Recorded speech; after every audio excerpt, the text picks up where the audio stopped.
Barbara, bei mir haben jetzt beide Kinder eigene digitale Geräte. Das ist ja ein guter Anlass, um Regeln auszumachen, aber bringt das deiner Erfahrung nach eigentlich wirklich?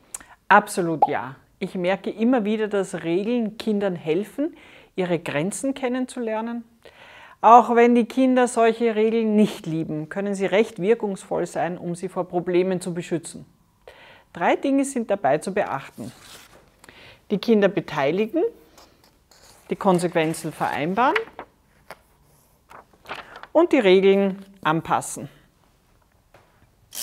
Und was sind so die wichtigsten Regeln?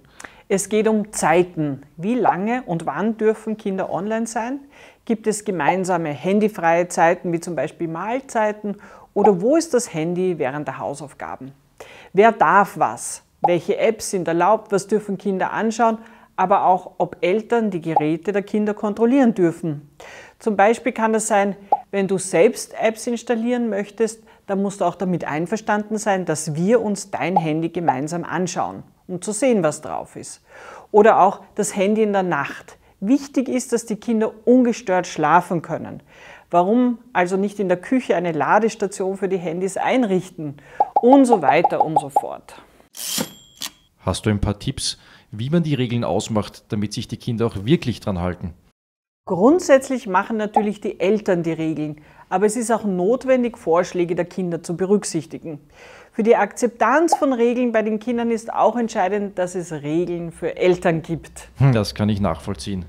Meine Kinder sind dann auch immer ganz flott, wenn ich mich an etwas einmal nicht so halte. Ja, genau wie du dann reagierst, ist ganz wichtig.